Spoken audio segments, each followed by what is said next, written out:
이사야 21장. 해변 광야에 관한 경고라. 적병이 광야에서 두려운 땅에서 내게 회오리 바람같이 몰려왔도다. 혹독한 묵시가 내게 보였도다. 속이는 자는 속이고 약탈하는 자는 약탈하도다. 엘람이여 올라가고 메대여 에어싸라. 그의 모든 탄식을 내가 그치게 하였노라 하시도다. 이러므로 나의 요통이 심하여 해산이 임박한 여인의 고통 같은 고통이 나를 엄습하였으므로 내가 괴로워서 듣지 못하며 놀라서 보지 못하도다.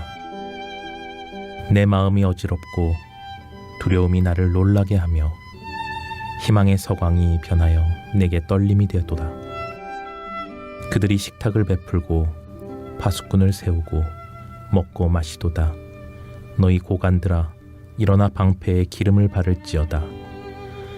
주께서 내게 이르시되 가서 파수꾼을 세우고 그가 보는 것을 보고하게 하되 마병대가 쌍쌍이 오는 것과 나기 때와 낙타 때를 보거든 귀 기울여 자세히 들으라 하셨더니 파수꾼이 사자같이 부르짖기를 주여 내가 낮에 늘 망대에서 서 있었고 밤이 새도록 파수하는 곳에 있었더니 보소서 마병대가 쌍쌍이 오나이다 하니 그가 대답하여 이르시되 함락되었도다 함락되었도다 바벨론이여 그들이 조각한 신상들이 다 부서져 땅에 떨어졌도다 하시도다.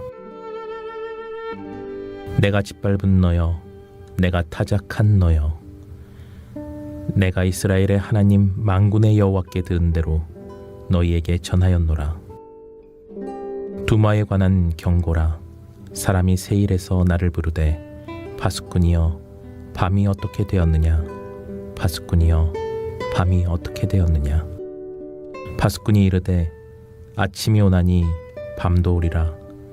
내가 물으려거든 물으라. 너희는 돌아올지니라 하더라. 아라비아에 관한 경고라.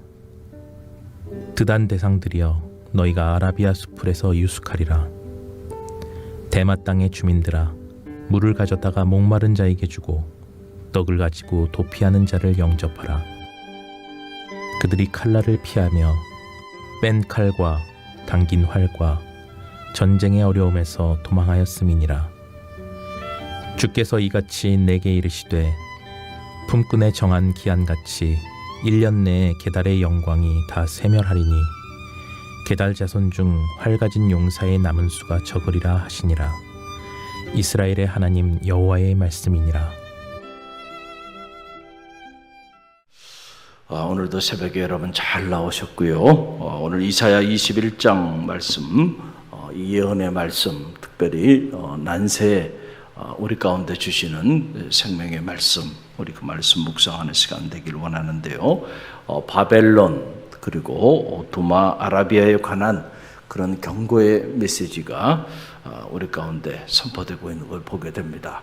이 난세에 하나님의 사람들을 들어서 당신의 메시지를 선포하시는데 그 메시지의 대부분은 다 심판과 경고에 대한 메시지. 그 시대 사람들이 듣기 좋은 소리가 아니에요. 달콤한 소리가 아니에요.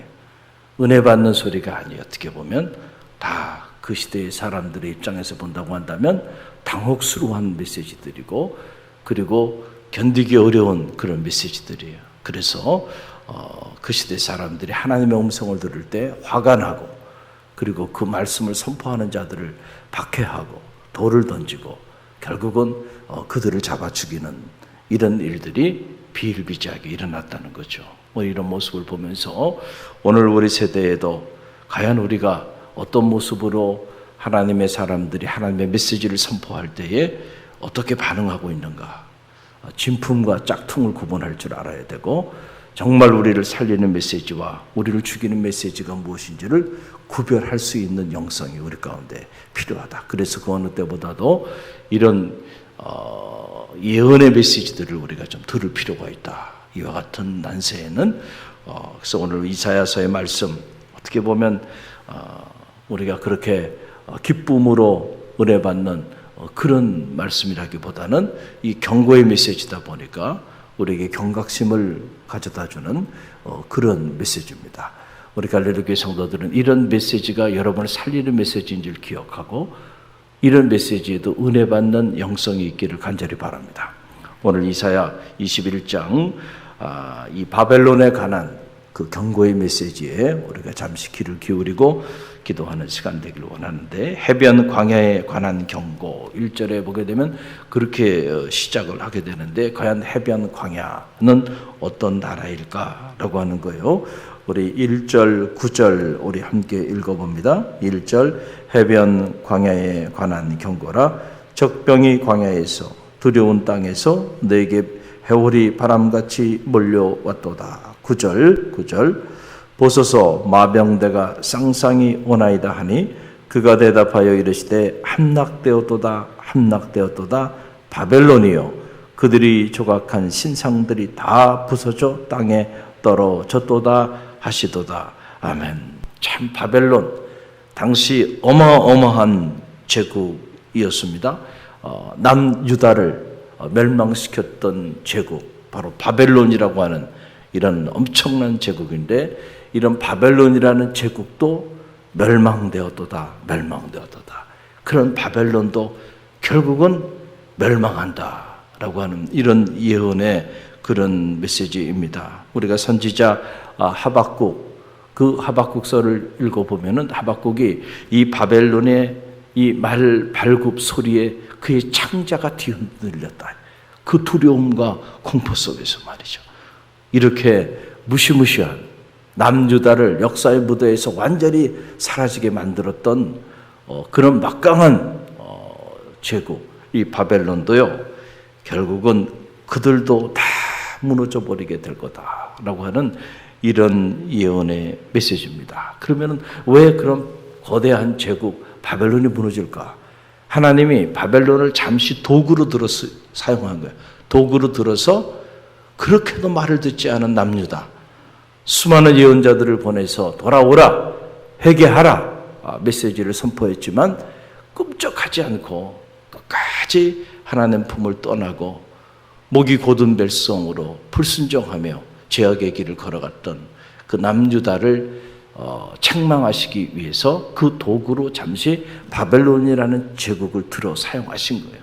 악도 선용하신 하나님, 때때로 어둠도 선용하셔서 우리로 하여금 빛된 자녀의 삶을 살게 하신 하나님.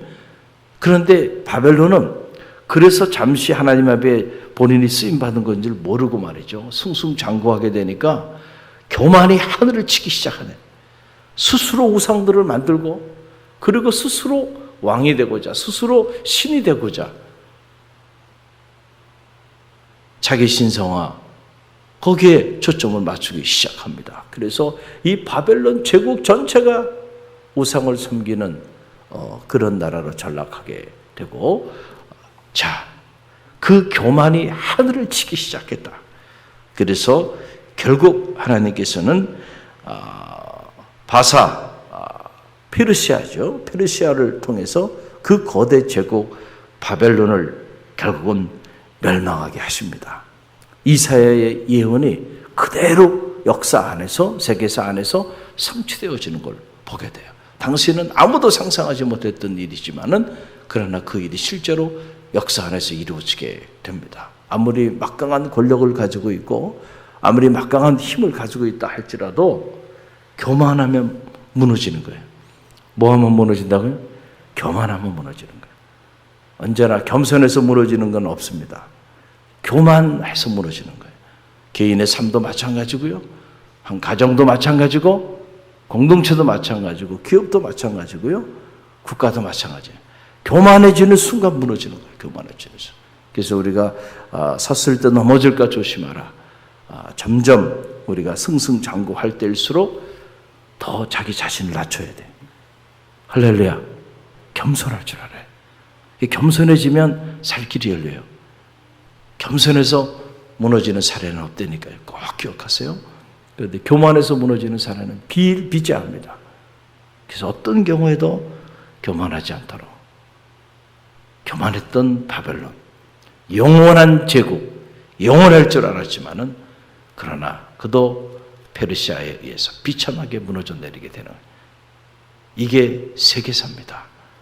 하나님께서 손을 놔버리니까 그 거대 제국도 한순간에 무너지고 그들이 그렇게 섬겼던 우상들이 다 떨어져 파괴되어 가는, 그래서 그들이 조각한 신상들이 다 부서져 땅에 떨어졌도다. 할렐루야.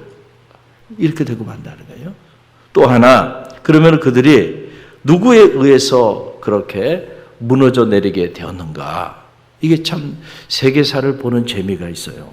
여러분 보면은 야, 이렇구나. 세계 역사가, 흥망성쇠가 이렇게 이루어지는구나.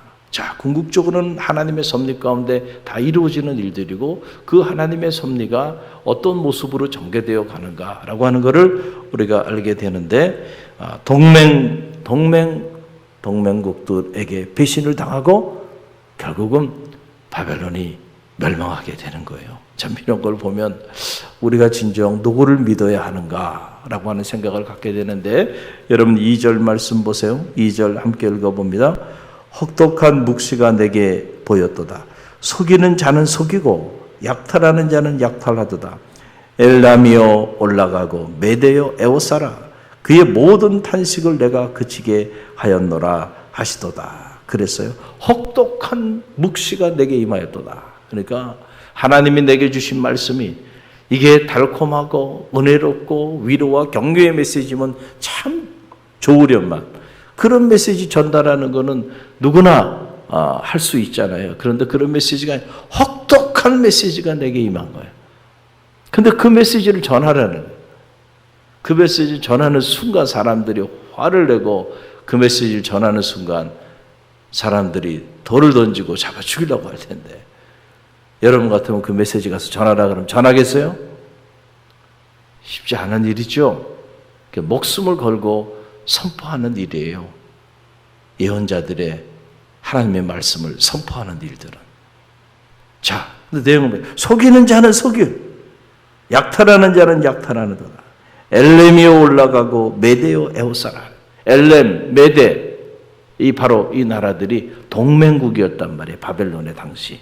그런데 그들에 의해서 결국 바벨론이 멸망하게 되는 이런 안타까운 일들이 일어나게 되죠. 바벨론 입장에서 본다고 한다면, 그런 걸 보게 되면 우리가 국가와 국가 간의 관계라고 하는 거, 이것도 궁극적으로 신뢰하고 믿을 만한 관계가 아니에요. 오늘 우방이 내일 적이 될 수도 있다.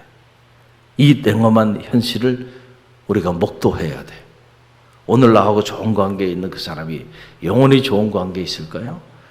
여러분, 심지어 가족들 사이도 영원하지 않잖아요. 부부간의 관계도 영원하지 않잖아요. 그래서 결혼한 지 1년도 안 돼서 50-60%의 젊은 쌍들이 지금 이혼을 하고 가정이 붕괴되는 가정 붕괴 시대에 오늘 우리가 살아가고 있어요. 그러니 여러분, 뭐가 영원하겠습니까? 뭐가 영원하겠어요? 오직 하나님만이 영원하신 분이신 줄 믿으시길 바랍니다. 정말로 우리가 신뢰하고 그리고 믿고 의지하며 나가야 될 대상은 하나님이지요. 동맹국도 아니에요. 오늘 우리를 돕고 있지만 자국의 이익 때문에, 그러나 자국에 의해 져야 된다고 한다면 한순간에 적이 될 수도 있다. 할렐루야. 나라도 마찬가지고 또 우리 인생도 마찬가지예요. 특별히 우리가 믿음의 길을 걸어가면서 이런 이스라엘의 또 세계사를 들여다보면서, 이런 흥망성쇠를 들여다보면서 영원한 것은 없구나. 오직 하나님만이 영원하시고, 우리가 어떤 경우에도 교만하지 말아야 되겠구나. 교만하면 무너져 내리는구나. 겸손할 때 살 길이 열립니다. 할렐루야. 명심하고 또 명심하고, 그리고 무엇보다 우리가 하나님만이 우리의 신뢰의 대상임을 알고 하나님께 오늘도 믿음으로 기도하며 나아가는, 그래서 흔들리는 터전, 그 흔들리는 터전을 우리가 붙잡고 거기에 발을 딛고 살아가면 터전이 흔들리는데 우리 삶이 얼마나 불안하겠어요. 흔들리는 터전이 아니고 견고하고 우리의 영원한 바위가 되시고 피난처가 되시고 산성이 되시는 그 하나님을 터전 삼아 오늘도 믿음의 길을 걸어가는 성도들이 되시기를 간절히 바랍니다. 그래야 요동하지 않는 역사가 나타나는 거예요. 오늘 주신 말씀 붙잡고 우리가 기도하며 나아갑니다. 특별히